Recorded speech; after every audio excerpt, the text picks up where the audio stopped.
Hello everyone, स्वागत है आपका हमारे YouTube channel home science pro में। तो स्टूडेंट्स, आज हम क्लास 12 के चैप्टर 6 खाद्य गुणवत्ता और खाद्य सुरक्षा के बारे में बात करेंगे। हम आज बना रहे हैं पार्ट 1 में वीडियो। इसके जो और रहते हैं वो मैं और पार्ट्स में कवर करूंगी। Food quality and safety. अब देखते हैं इसके की पॉइंट्स क्या क्या होंगे। फर्स्ट होगा इंट्रोडक्शन, किसका? फूड क्वालिटी एंड सेफ्टी का। And second significance and third basic concept. और बेसिक कॉन्सेप्ट बहुत इंपॉर्टेंट है, इसमें कुछ पॉइंट्स इंक्लूड होंगे। वो पॉइंट्स होंगे इसके food safety, toxicity and hazards. Hazards physical, chemical and biological, food infection, food poisoning and food quality. ये पॉइंट्स जो हैं बड़े ही इंपॉर्टेंट है, जो इस चैप्टर को कवर करेंगे। इसके अदर पॉइंट्स जो हैं मैं अपनी नेक्स्ट वीडियोस में उसको कवर करूंगी। आज मैं आपको significance, basic concept and food hazard, physical and chemical के बारे में बात करती हूँ। किसी भी देश की जनसंख्या के स्वास्थ्य, पोषक स्थिति और उत्पादकता का प्रमुख निर्धारक भोजन ही होता है। कोई भी देश हो, देखो, अगर देश भी स्वस्थ तभी होगा जब उसके नागरिक स्वस्थ होंगे, जब उनकी पोषण स्थिति इक्वल होगी, उनकी रिक्वायरमेंट के अकॉर्डिंग होगी, तभी तो वो कुछ काम कर पाएंगे, है ना। इसलिए जो भी देश है उसकी उत्पादकता है वो किस पर निर्भर करती है? भोजन पर निर्भर करती है कि वहाँ की उत्पादकता है कैसी, वहाँ का भोजन किस टाइप का है, इनटेक किस टाइप का है। इसलिए यह जरूरी है कि जो भोजन हम खाते हैं वह पौष्टिक होने के साथ साथ सुरक्षित भी हो। खेती बाड़ी करते हैं, उसमें बहुत केमिकल्स का यूज़ किया जाता है, कीटनाशक दवाइयों का यूज़ किया जाता है, जिसकी वजह से क्या होता है? फूड क्वालिटी खराब हो जाती है, वो नेचुरलिटी उसमें नहीं बनी रह पाती, जिसकी वजह से क्या है, उसकी पौष्टिकता में कमी आ जाती है। अब उसको सुरक्षित भी बनाना है, उसको पौष्टिक भी बनाना है। क्यों? ताकि देश के नागरिक क्या है, उस भोजन का इंटेक करें, वो स्वस्थ रहें, और जितना स्वस्थ और अच्छा भोजन वो खाएंगे उसी अकॉर्डिंग वो अपनी एक्टिविटीज़ को कर पाएंगे, अपने गोल्स को अचीव कर पाएंगे और अपने देश के लिए कुछ कर पाएंगे। सुरक्षित भोजन के सेवन से बहुत से खाद्य जनित रोग हो जाते हैं। देखो, ये सुरक्षित गलत लिखा है, थोड़ा सा यहाँ आएगा असुरक्षित। असुरक्षित भोजन के सेवन से बहुत से खाद्य जनित रोग हो सकते हैं। खाद्य जनित रोग कौन? जो भोजन से होते हैं। जैसे हम इनटेक अच्छे से नहीं कर पाते हैं, या फिर हमें उसमें फिजिकल केमिकल हजार्ड्स हो जाते हैं, उसकी वजह से रोग उत्पन्न हो जाते हैं। खाद्य सुरक्षा एवं गुणवत्ता संबंधी मूलभूत संकल्पनाएं, basic concept related to food safety and quality. Basic concepts देखते हैं उसके क्या क्या हैं, जो कि रिलेट करेंगे हमारे फूड की क्वालिटी और उसकी सेफ्टी से। फर्स्ट आ जाते हैं खाद्य सुरक्षा, मतलब फूड सेफ्टी। इस प्रक्रिया से यह सुनिश्चित किया जाता है कि खाद्य पदार्थ उपभोग के लिए सुरक्षित है। ये एक ऐसी प्रोसेस होती है जो आप लोगों को ये बताती है, ये निश्चित करती है कि जो पदार्थ आप खा रहे हो, जो फूड आप खा रहे हो, वो उपभोग के लिए सुरक्षित है, सेफ है, उससे आपको कोई हार्मफुल इफेक्ट नहीं होगा, यानी वह उपभोक्ताओं को किसी प्रकार का नुकसान नहीं पहुंचाएगा। उपभोक्ता वो होता है जो कि पैसा दे करके कोई सामान खरीदता है, खरीदने वाला पैसा चुका करके उपभोक्ता कहलाता है। खाद्य सुरक्षा फूड सेफ्टी में विषैलापन, विषैलापन क्या है? टॉक्सिसिटी। अब टॉक्सिसिटी क्या होती है? टॉक्सिसिटी होती है किसी पदार्थ की विभिन्न परिस्थितियों में किसी भी प्रकार की क्षति अथवा संकट उत्पन्न करने की क्षमता को उस पदार्थ का विषैलापन कहते हैं। और यह खतरे, हजार्ड का मतलब होता है कि कोई भी नुकसान, कोई खतरा, ऐसा हजार्ड खतरा ही होता है जब किसी पदार्थ को उसके प्रस्तावित तरीके से और मात्रा से इस्तेमाल ना किया जाए, उसके कारण जो है क्षति हो सकती है। अब हर चीज़ को करने का, हर काम को करने का एक मेथड होता है। जैसे कोई अगर रेसिपी भी है, अगर उसमें आप मेथड्स को यूज़ करते हो, उसके इंग्रेडिएंट्स, उसके अमाउंट को इक्वली लेते हो, जिस भी अकॉर्डिंग वो लेना होता है, सर्विंग के अकॉर्डिंग, अगर आप उसमें इक्वली ना लेकर के नमक बहुत ज़्यादा डाल दो, मिर्ची बहुत ज़्यादा डाल दो, तो वो क्या होगा? वो खराब हो जाएगा। लेकिन यहाँ हम उस तरह के खराब होने की बात नहीं कर रहे हैं, यहाँ हम physically, chemically and biologically hazards की बात कर रहे हैं, कि वे परिस्थितियां जो किसी भी प्रकार की क्षति और संकट को उत्पन्न करती हैं। अब विषैलापन में क्या आ जाता है? संकट कौन कौन से? जो कि भौतिक हो सकते हैं, रासायनिक भी हो सकते हैं और जैविक भी हो सकते हैं। ठीक है, इन तीनों कारणों से क्या होता है? ये संकट होते हैं तीनों, जिनके कारण विषैलापन आ जाता है। Hazards can be physical, chemical और बायोलॉजिकल। हो सकता है जो उपभोक्ताओं के स्वास्थ्य के लिए हानिकारक भी हो सकता है। अब फिजिकल में हमारी कुछ नॉर्मल सी हमारी जैसे लकड़ी हो गई, बाल हो गया, ये सब चीज़ें आ जाती है। केमिकल्स में कुछ केमिकल्स आ जाते हैं, बायोलॉजिकल में कुछ जीव-जीवाणु, एंजाइम्स आ जाते हैं। बात करेंगे भौतिक खतरे की, फिजिकल हज़ार्ड की। भौतिक खतरा ऐसा कोई भी भौतिक पदार्थ हो सकता है जो प्राकृतिक रूप से खाद्य पदार्थों में नहीं पाया जाता। प्राकृतिक रूप से कैसे? कि जब उनको खेती-बाड़ी में उगाया जाता है किसी खाने-पीने की चीज़ को, तो वो वहीं से नहीं आता उसमें, परंतु खाद्य उत्पादन और पकाने के दौरान अनजाने में मिल जाता है, जिससे हमें बहुत से नुकसान होते हैं, जैसे लकड़ी, पत्थर, कीट के अंश, बाल और इत्यादि। अब ये तो खाने में जब खाना जो हमारा भोजन होता है, जो फसल हम लगाते हैं, ये उस टाइम तो नहीं लगता ना उसमें, ये बाद में डल जाते हैं।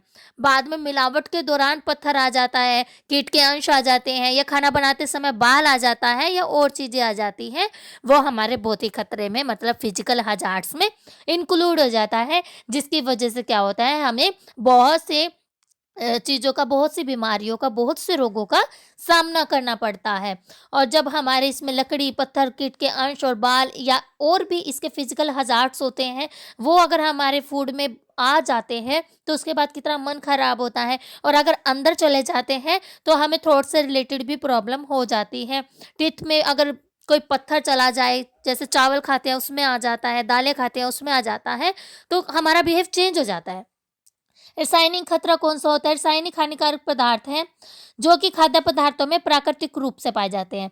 अब जो भौतिक थे वो प्राकृतिक रूप से नहीं पाए जाते थे, लेकिन जो रासायनिक है वो प्राकृतिक रूप से पाए जाते हैं, या उनमें जाने-अनजाने में मिला दिए जाते हैं, ठीक है? उदाहरण के लिए सभी प्रकार के कीटनाशक, रासायनिक अवशेष, विषैली धातुएँ, पॉलीक्लोरिकृत बाइफिनाइल, परिरक्षक, खाद्य रंग और अन्य मिलावटी पदार्थ। अब देखो ये सब चीज़ें क्या है? ये तो इंसान अपने आप से मिलावट कर रहा है ना, तो ये प्राकृतिक रूप से पाए जाते हैं। जैसे कि हम फसल वगैरह करते हैं, तो कीटनाशक दवाइयों का यूज़ कर लेते हैं, कुछ केमिकल्स का यूज़ कर लेते हैं, या कुछ ऐसी धातुओं का यूज़ कर लेते हैं जो कि हानिकारक साबित होती हैं। परिरक्षक खाद्य रंग, वो अब फूड कलर्स आते हैं, उनका यूज़ करते हैं हम, या कोई और मिलावट जो है हम उस फूड में कर देते हैं। आगे आ जाता है जैविक खतरा, बायोलॉजिकल हज़ार्ड्स। जैविक खतरा क्या होता है? जैविक से अब जीव, ठीक है? जीवधारियों। जैविक खतरे का तात्पर्य क्या है? जीवधारियों या सूक्ष्म जीव से है, ठीक है? छोटे-छोटे जीव्स होते हैं जो हमें नहीं दिखाई देते हैं हमारी आँखों से, जैसे जीवाणु होते हैं, छोटे-छोटे एंजाइम्स होते हैं, ये हमें अपनी आँखों से नहीं दिखाई देते। ये क्या करते हैं? खाद्य पदार्थों में पहले से ही उपस्थित होते हैं और फिर से किसी खास परिस्थिति में पनपते हैं, और ये परिस्थिति कौन-सी होती है? टेम्परेचर। खाद्य पदार्थों में ऐसे सूक्ष्म जीवों की उपस्थिति से विभिन्न प्रकार के रोग उत्पन्न हो जाते हैं। अगर हम देखो कोई गर्मी की ही बात ले लो, अगर हम गर्मी में हम कोई चीज़ बनाते हैं, वो जल्दी से खराब हो जाती है, क्यों? क्योंकि उसको वो टेम्परेचर नहीं मिल पाता है। हर एक चीज़ का फिक्स एक टेम्परेचर होता है, अगर उसको उसके टेम्परेचर पर ना रखा जाए तो वो ख़राब हो जाती है। इसी तरीके से हमारे जैसे आलू हैं, प्याज़ हैं, इनको हम बाहर रख देते हैं, नहीं होते हैं ख़राब। लेकिन अगर हम अपनी गर्मियों में सब्ज़ी बाहर रख देते हैं तो वो बड़ी जल्दी ख़राब हो जाती है, क्योंकि उसमें कुछ छोटे-छोटे जीव-जीवाणु एंजाइम्स जो हैं उत्पन्न हो जाते हैं, जिसकी वजह से वो ख़राब हो जाती है। ऐसे जीवाणुओं को खाद्य जनित रोगाणु भी कहा जाता है। खाद्य जनित मतलब खाद्य में उत्पन्न होने वाले, कौन? पैथोजेंस। पैथोजेंस भी इनको कहा जाता है। पैथोजन की मैंने यहाँ पर एक पिक शो की है। ये पैथोजन की पिक है जो कि हमारे खाद्य में उत्पन्न होने के बाद हमारे खाने को नुकसान पहुँचाते हैं, खाने को खराब कर देते हैं। साथ ही हमें खाने से वो खाना खाने से रोगों से जो है लड़ना पड़ता है, कुछ बीमारियों से जूझना पड़ता है। जैविक खतरा विभिन्न प्रकार के सूक्ष्म जीव रोगाणुओं के द्वारा 2 प्रकार के खाद्य जनित रोग उत्पन्न होते हैं। कौन कितने प्रकार के? 2। नंबर 1 संक्रमण और नंबर 2 विषाक्तता, इन्फेक्शन एंड पॉइजनिंग। ये 2 ऐसे होते हैं सूक्ष्म जीव रोगाणु जिनकी वजह से जो है हमें प्रॉब्लम्स को फेस करना पड़ता है, जिसकी वजह से हमें इन्फेक्शंस हो जाते हैं। खाद्य संक्रमण खाद्य पदार्थों के साथ रोगाणुओं के शरीर में प्रवेश करते हैं। क्या करते हैं? खाद्य संक्रमण क्या है? फूड इन्फेक्शन है, और ये रोगाणुओं के शरीर में प्रवेश करने से उत्पन्न होता है। जब हमारे शरीर में रोगाणु चले जाते हैं, उसके अंदर चले जाने के बाद जो है हमें इन्फेक्शन हो जाता है। रोगाणु शरीर में पहुंचकर तेजी से संख्या में वृद्धि करते हैं, जिसके कारण रोग उत्पन्न होता है। इनकी संख्या बढ़ती चली जाती है। खाद्य संक्रमण फूड इन्फेक्शन, उदाहरण के लिए सैल्मोनेला। सैल्मोनेला क्या है? यह एक जीव मुख्य रूप से जंतुओं की आंतों में पाया जाता है। ये पीछे बैकग्राउंड में मैंने सैल्मोनेला की एक पिक दिखाई है, शो की है, और ये जंतुओं में ही पाया जाता है। इसके अतिरिक्त यह कच्चे दूध और अंडे में भी पाया जाता है। लेकिन जब गर्म करते हैं तो सैल्मोनेला नष्ट भी हो जाता है। जब हम फूड प्रोडक्ट्स को गर्म करते हैं, अंडे को, दूध को, तो ये नष्ट हो जाता है। परंतु यदि उपरोक्त खाद्य पदार्थों को आदर्श ताप पर न पकाया जाए तो कुछ जीव जीवित भी रहते हैं। अब हम जब दूध पकाते हैं, जब तक उबाल नहीं आ जाता, उसको हम गैस को ना तो सिम करते ना ही बंद करते, एक बार उसको उबाल करने के बाद ही बंद करते हैं। उससे क्या होता है कि ये जो सैल्मोनेला होता है वो नष्ट हो जाता है। नेक्स्ट आता है खाद्य विषाक्तता, फूड पॉइजनिंग। अब फूड पॉइजनिंग क्या है? कई जीवाणु हानिकारक अविष उत्पन्न करते हैं। हानिकारक अविष मतलब कि एक तरह का जहर उत्पन्न कर देते हैं कुछ जीवाणु। जो जीवाणु रेगाणु के नष्ट हो जाने पर भी खाद्य पदार्थों में बने रहते हैं। मतलब कि ये नष्ट नहीं होते हैं, इनकी जो एज लिमिट है वो बड़ी लंबी होती है, ये खत्म ही नहीं होते हैं। आमतौर पर जीवाणु अविष तभी उत्पन्न होते हैं जब खाद्य पदार्थ न तो अधिक गर्म हो न ही अधिक ठंडा हो, क्योंकि जब हम गर्म करते हैं ताप के कांटेक्ट में आने पर जितने भी जीवाणु होते हैं वो सब नष्ट हो जाते हैं। इसलिए कहा जाता है ना कि कोई भी चीज हो या फिर पानी भी पीना हो तो उसको गर्म करके पियो, ताकि उसमें जो इम्प्योरिटीज है वो दूर हो जाएं। ठीक है, तो अगर हमारा खाना ना तो गर्म है और ना ही ठंडा है, तब क्या होगा? फूड पॉइजनिंग होगी, क्योंकि उसमें रेगाणु जो है नष्ट नहीं हो पाएंगे और उनकी संख्या में वृद्धि हो जाएगी और वह हमारे खाद्य पदार्थ को नष्ट कर देंगे, जिससे हमें फूड इन्फेक्शन, फूड पॉइजनिंग होने का खतरा बन जाएगा। खाद्य पदार्थों में उपस्थित अविष को किसी विशेष प्रकार की गंध, दिखावट, स्वाद द्वारा नहीं पहचाना जा सकता, क्योंकि ना तो ये हमें दिखाई देते हैं, ना ही इनकी कोई स्मेल होती है, ना ही कोई इनकी शेप होती है और ना ही इनका कोई टेस्ट होता है। इनको हम नहीं पहचान सकते। फूड पॉइजनिंग इसलिए यह जरूरी नहीं है कि जो खाद्य पदार्थ चखने और सूंघने पर ठीक लगे वह उपभोग के लिए ही सुरक्षित हो, ऐसा नहीं हो सकता। अगर कुछ लोग क्या करते हैं, एक खाना बना लेते हैं, कोई सब्जी बना लेते हैं, 3-3 4-4 दिन चलाते हैं और उनको ऐसा लगता है कि फ्रिज में रखी हुई है, खराब नहीं है, लेकिन उन्हें यह नहीं पता है कि उसमें कुछ ऐसे जीवाणु होते हैं जो उत्पन्न हो जाते हैं, जो उनके कलर को, उनके थोड़ा टेस्ट को थोड़ा सा चेंज कर देते हैं। किसी किसी को पता चल पाता है इस चीज का। उदाहरण के लिए स्टेफिलोकोकस ऑरियस एंड नामक जीवाणु या जीवाणु हवा और जल में पाया जाता है। ये किस में पाया जाता है? हवा और जल में। और कुछ परजीवी खाद्य जनित रोगों का कारण भी ये हो सकते हैं, जैसे सुअर के मांस में फीता क्रीम द्वारा संक्रमण। अब सुअर के मांस में फीता क्रीमी जो है उसके द्वारा इन्फेक्शन हो जाता है। ठीक है, worm infestation bye type worm इन पॉक, इससे भी क्या होता है? फूड पॉइजनिंग हो जाती है। करेंगे खाद्य गुणवत्ता, फूड क्वालिटी की, कि वो गुण जो उपभोक्ताओं के लिए उत्पादों के महत्व को प्रभावित करता है। फूड की क्वालिटी जितनी बेस्ट होती है उतना जो कस्टमर है प्रभावित होता है, उसका इंटेक करता है सेफली, उसे डर नहीं होता उस चीज का, उसकी क्वालिटी बेटर है। वह गुण जो उपभोक्ताओं की दृष्टि से सुरक्षित और स्वीकार्य हो।